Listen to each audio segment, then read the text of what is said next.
शाकिर अली जी, क्या ममता बनर्जी बहुत अकेली पड़ी? हालांकि अभी भी लीड आपका ही है, अभी भी तृणमूल कांग्रेस ही 129 सीटों पर आगे है और बीजेपी 121 पर। यह बहुत अनकंफर्टेबल मार्जिन है, लेकिन क्या इन चुनावों के दौरान, प्रचार के दौरान ममता बनर्जी अकेली पड़ी थी? श्वेता जी, मैं यहाँ पर एक बात बहुत ही आश्चर्यजनक ये रुझान जो देख रहा हूं, जो शुरू से रुझान हो रहा है। और जयंतो घोषाल साहब बहुत ही अच्छी बातें की, लेकिन एक चीज पर हम बहुत आश्चर्य है कि जयंतो दा एक चीज पर वो क्यों नहीं नजर दे रहे हैं। क्योंकि संबित पात्रा जी थोड़ा देर पहले वो फार्मर का भी बात उठाए थे, तो फार्मर का जो लीडिंग है वो कम्युनिस्ट है दिल्ली बॉर्डर पर।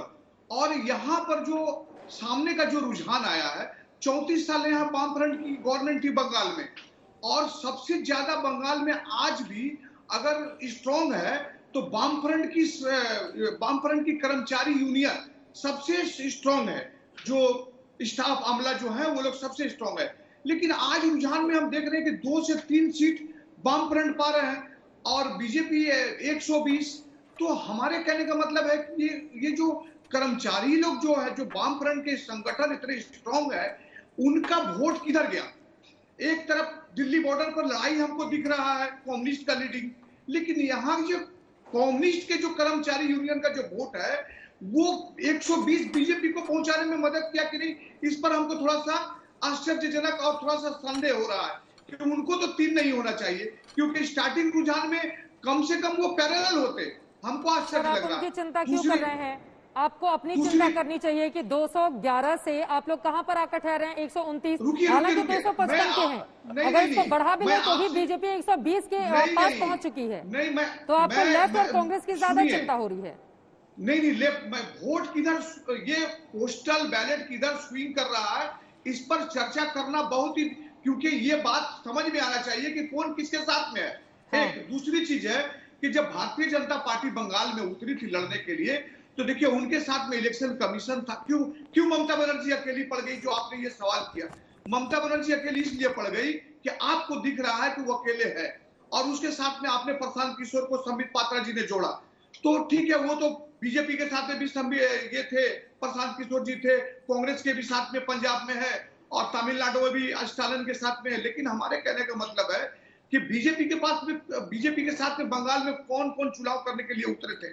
आज इतना सबसे ज्यादा भारतीय बंगाल का चुनाव हाईलाइटेड क्यों था? देखिए, बंगाल में सीबीआई, ईडी और जितने भी agency, central force, election commission, सब के सब चुनाव कराने के लिए बंगाल में उतरे थे। आज तो रिजल्ट की बारी है, रिजल्ट पे बात करते हैं। और अगर टीएमसी इस तरह से लूज कर रही है बीजेपी के सामने, तो कहां पर कमी रह गई? आप इसकी चिंता ज्यादा करेंगे तो बेहतर होगा। हालांकि अभी ये शुरुआती वक्त है सर। बीजेपी और टीएमसी जिस तरह से आगे बढ़ रहे हैं, आखिरी मोमेंट तक ये बताना मुश्किल होगा कि कौन सी पार्टी वहां पर सत्ता में काबिज होने के लिए जा रही है, इसलिए हमें इंतजार करना होगा। लेकिन चूंकि आपने बीजेपी को लेकर सवाल खड़े कर दिए, इसलिए संबित पात्रा, आपका रिएक्शन जल्दी से, आप हाथ भी उठा रहे थे, बताइए संबित।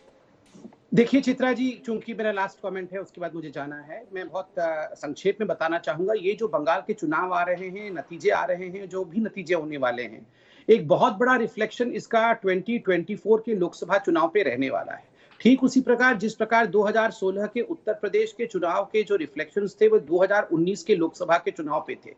एक तरह से बंगाल जो है the last bastions of the opposition, जिसको अंग्रेजी में कहते हैं the last of the मोहिकन्स।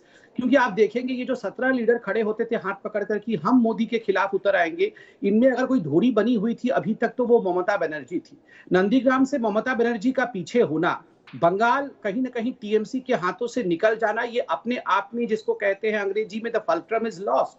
Opposition का जो फल्क्रम था, जिसके आसपास ऑपोजिशन घूमती थी, वो खत्म हो रहा है। एक बड़ा विषय यह हुआ है कि वायनाड से रहे एमपी राहुल गांधी, बीजेपी 116 पर अभी तक का आंकड़ा रुझानों का।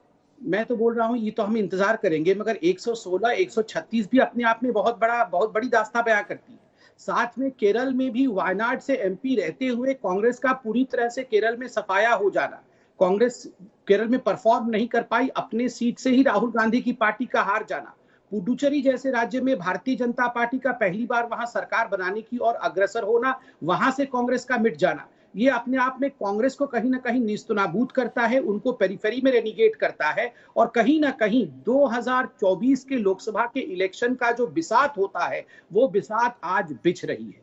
सर लेकिन 2024 के इलेक्शन के बिसात में ये जो कोरोना काल चल रहा है ना, इसमें अच्छा काम किसने किया, जनता इसका भी ध्यान रखेगी संबित पात्रा जी। और यकीनन देखिए मैं इसमें 10 सेकंड में अंत करता हूं। चित्रा जी बिल्कुल आपने सही कहा।